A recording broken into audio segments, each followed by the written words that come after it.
Good afternoon and welcome to United TV. Today we have a special session with our Congresswoman Sarah McBride. As everyone knows by now, that we are going through the longest U.S. history with the government shutdown. This is extremely important, and it's impacting so many people, so many businesses, so many lives. And we want to make sure that we better understand what's happening with the government shutdown and why we still are not able to find a resolution to this.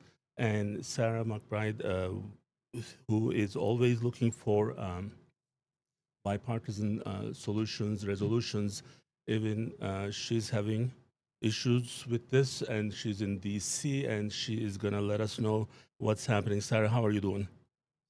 Well, it's good to see you, Kemal. It's wonderful to be back on with you for this conversation. I certainly wish it were under different circumstances, but I'm down here in Washington D.C.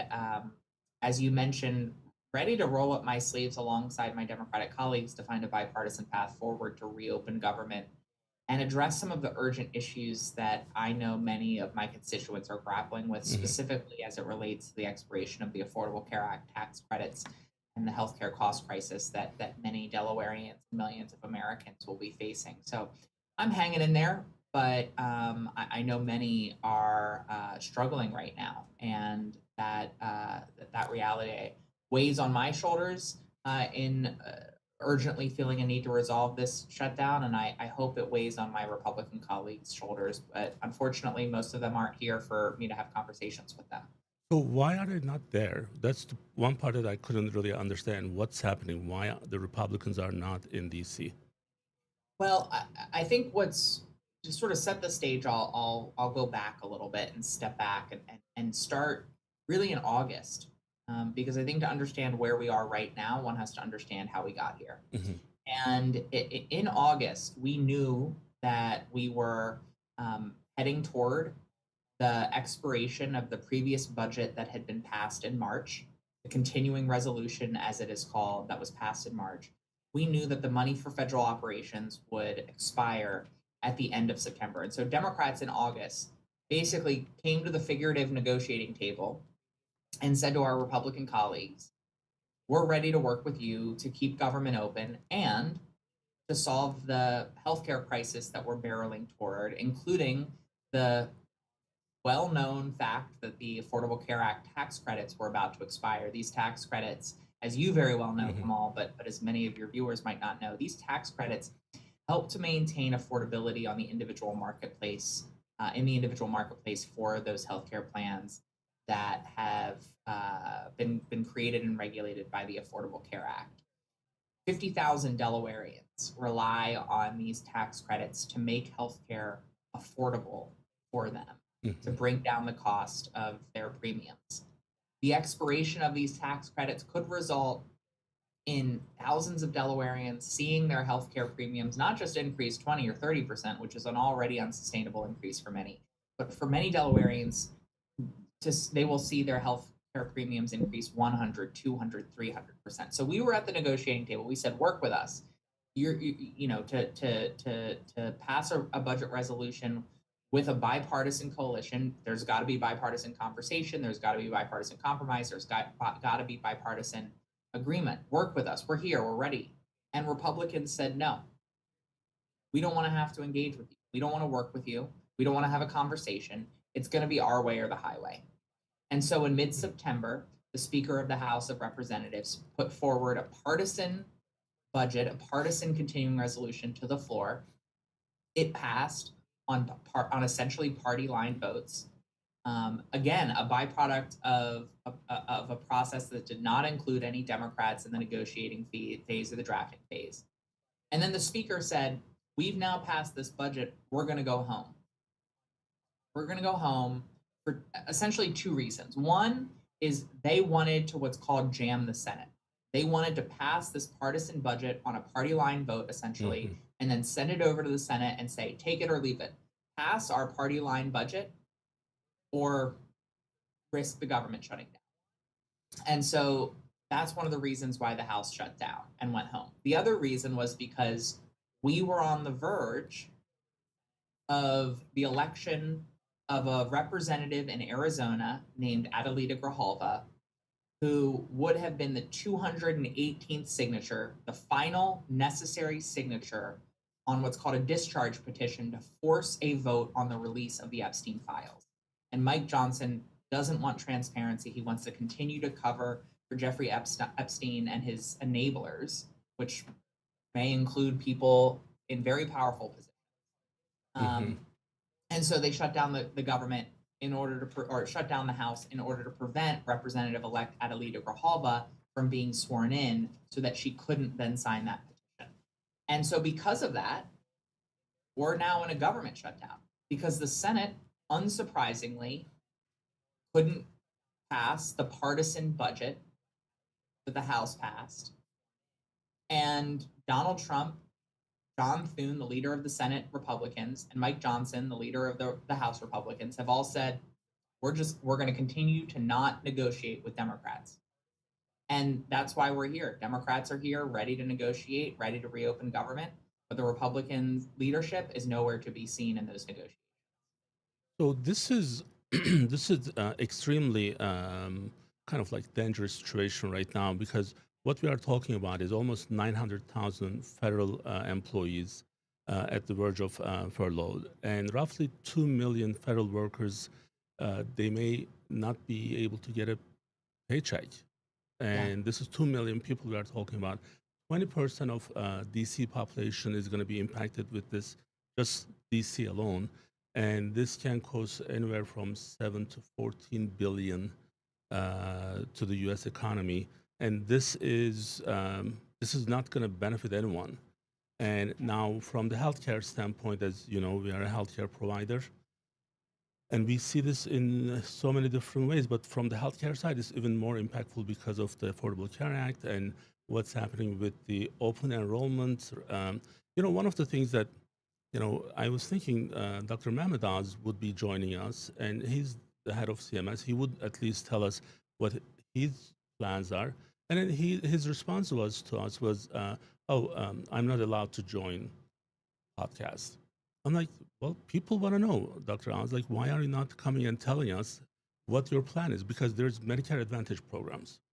There's straight Medicare on one hand. There's Medicaid that's being impacted by this. And people being left in the limbo is extremely irresponsible at this point. So what do you think it's going to take for both sides to come down to the resolution to this? Like, how are we going to get to that, or what's the next that you see? Well, first of all, you said a couple things that I want to put exclamation points on. The first is Dr. Oz and the entire administration and Republican leadership, they do not have a plan on health. I mean, that's part of the reason why we are in this situation right now is that Republicans do not have a plan to guarantee affordable quality health care for the American people. Two, you touched on the impact of a shutdown. It is tragic, the impact of a shutdown. Nearly 1 million federal workers going without pay, workers furloughed, workers forced to work without pay, programs that grind to a halt that my constituents, your neighbors, Americans across this country rely on, unable to perform their functions and their duties. There are real consequences to a shutdown. And those aren't consequences that are just felt in DC, they're felt back in Delaware. This shutdown is avoidable. We are in this circumstance because Republicans have chosen not to work in a bipartisan fashion. I'm sorry for them, but they do not have absolute power. They don't get to say everything they want. They have to grapple with the American people's demands. They have to grapple with our priorities. They have to grapple with the healthcare crisis that we are in. They don't get to just do whatever the hell they want. They have to work with other people. They have to exercise the maturity of governing. Because at the same time, to your point, 50,000 Delawareans that rely on these tax credits are going to see their premiums spike. Not in a year, not in 2 years. They're they're going in to enroll in these plans right now during open enrollment. So they're logging on to healthcare.gov right now and seeing those premium spikes of 100, 200, 300%. They're either forced to pay that, which for many is going to break the bank, or some will just choose not to get health coverage because they can't even come close to affording those premiums. Both situations are tragic and unfair and harmful. And so there are real consequences to this reality, to this shutdown, and there's real pain across this country. And Republicans are putting forward a false choice. We do not have to choose between reopening government and solving this healthcare crisis. Democrats in the Senate have time and time again voted for a budget resolution that solves the healthcare crisis and reopens government. Republicans have voted against that. They want us to believe that this is a false choice, that this is a choice, but it is a false choice. We can do both, and we have to do both. There is no reason why the wealthiest, most developed nation on earth can't reopen government, pay federal workers, continue to fund SNAP, and solve the healthcare crisis and extend the Affordable Care Act tax credits. You know, you mentioned a couple things, and we are just picking up from our own, and we never we didn't share anything with you prior because this is all about the government shutdown. So we didn't send you questions, or you didn't send us any notes. So one thing that I was thinking, when there are times where I criticize President Trump, there are times I actually supported him, and every time I supported him, I'm always worried that, oh my God, like my Democrat friends are going to be upset, but I have to say the right thing in the right place in the right time. So one issue that I think maybe he's missing in this, what's happening or what just happened in New York, and when people actually went for a very socialist, almost close to a communist person with not any of the, our regular backgrounds with, his like he says he's Muslim. I don't think he is, but he's, from South Asia. He's from Africa. He's from everywhere. But this guy got one of the biggest elections. And why is the answer is in the why? It's because people are being pushed to these situations. So that's why I want President Trump to understand when you take away certain things from people, the support with healthcare, support with food assistance, support with other things that they need to be able to get. So then you are actually pushing people to the extreme solutions. And that's the part that I think he's missing. And this is already, showing. Otherwise, why would people, I mean, you saw with the primaries with the Democrats, so he wasn't the person that was supported initially. So that's something that should be a lesson. Hey, okay, I really need to take care of people. So this is not about just doctors or facilities, but this is the patient. So what do I tell the patient who lost their coverage? Do I just tell them, hey, we cannot see you? I mean, clearly Yeah. this is so like big, and they really need to see this. And the resolution, and if it's coming from the healthcare related, Affordable Care Act related issues, that has to be like he has to be on with these. He has to really change his mind with these. Otherwise, Well, yeah. go ahead. I was just going to say, I mean, I think what's clear is that one of the big lessons from Tuesday, whether it's with Mayor-elect Mamdani, Governor-elect Sherrill, Governor-elect Spanberger, is that voters want candidates that are going to solve this affordability crisis. Voters want candidates who are going to, with laser focus and boldness and courage, bring down the cost of living. And whether it's voters in New York or voters in New Jersey or voters in Virginia, that message was sent loud and clear to people in Washington. And you asked, what is it going to take to solve this shutdown? It's going to take Donald Trump, John Thune, and Mike Johnson coming to the negotiating table and working with us to reopen government and to bring down the cost of healthcare in this moment by extending the Affordable Care Act tax credits. And they need to hear from the American people what was made clear on Tuesday, which is that they need to prioritize helping working people in this country afford to live. And that's not going to, we're not going to be able to get out of this until and unless those three leaders actually come to the table to negotiate and work with us. And I think the message on Tuesday was that Donald Trump, Mike Johnson, and John Thune, not just during the shutdown, but throughout the last 10 months, have not prioritized building an economy that works for everyone. Well, pushing people to the affordable, situations is one thing. But what one of my main message to No, I yeah, understand like they shouldn't be in those situations. Like the government, the President Trump yes. should be working to make sure that these things are not happening, so they are not being pushed to find more affordable solutions, right? Kemal, one of the things I will say, because I think what your comments reinforce is a larger truth that Donald Trump is trying to exploit. And I know you were saying, Donald Trump needs to understand that people, when they are hungry and out of a job and sick, people look for a way out, rightfully so. And in this case, you're saying that him ignoring the economic issues Mm-hmm. of the day fueled a campaign that has positions that Donald Trump wouldn't want. And Right. so if he doesn't want those positions, he should Yep. address the cost of living crisis. Absolutely. And I actually think, stepping back, one of the things I believe very firmly is that Donald Trump wants people hungry.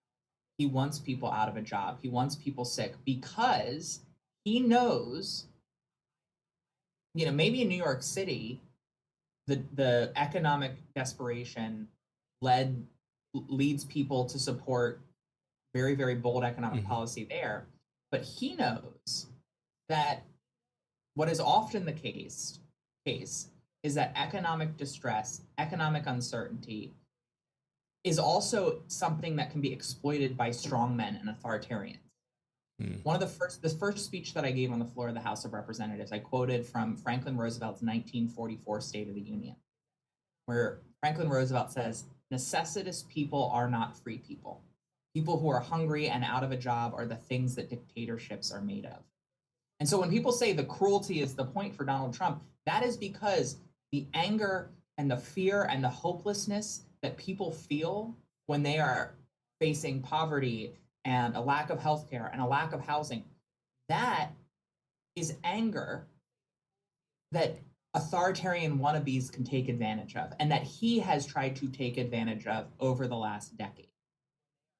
And so he wants to create those circumstances because when not only when people are hungry and out of a job can he come in and say, "I alone can fix it," or "These vulnerable communities are to blame for the fact that you don't have affordable health care or stable housing." But on top of that, when he creates an environment of scarcity, and when people are desperate for food or for a job or for healthcare, and there's not enough to go around because he's created circumstances where there's scarcity, it increases his power, because then he gets to say, "You do what I want and I'll give you healthcare. You do what I want and I'll give you housing. You do what I want and I'll give you a job. You do what I want and I'll reward your state. You do what I want and I'll give more money to your local community. And if you stand up to me, I'm going to punish you. I'm going to take money away from you. I'm going to take healthcare away from you. I'm going to take housing away from you." That is part of how he tries to exercise and consolidate power.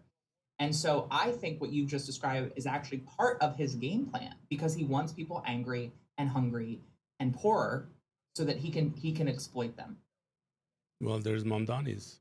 So if he does that, there will be more of those. So what I would like to say, kind of from our side, as just so that someone's job is running the government, and that's Donald Trump. So he has to make government running. So it can afford just not having it. So ultimately, the person who's in charge will be responsible and is responsible. And I think this is going to be a fatal mistake for Republicans. So, and then the elections are coming, and then people are not going to forget these things, because right now this is impacting. And I was giving a lot of credit. I'm like, oh, well, don't worry about it. It's going to be November 1st. I mean, it was the first weekend, they will Yeah. be fine. Then November 1st, we lost the opportunity on the CR. Now, where we are is the longest government shutdown in U.S. history, and that's not benefiting anyone. And I want Republican side to hear this and then get the differences resolved, and then make the government run again, because we cannot. A lot of people are relying on it, and this is going to have extremely severe impact in the society. And I want to make sure that people understand that. Sarah, I know your time is limited, and I really want to thank you for being available and explaining this. And I know we'll see you again sometime soon. But until then, please let us know if you need anything from our side. And then if you see Dr. Oz, please tell him that it's his job to just come and talk to people in healthcare. I thought he was running CMS. And being the Turkish guy, I thought we would use the Turkish connection, but no, it didn't work. So, but this is not acceptable, obviously. But we really appreciate you being available and explaining things for us. Thank you so much again. Thanks for having me back. Bye bye.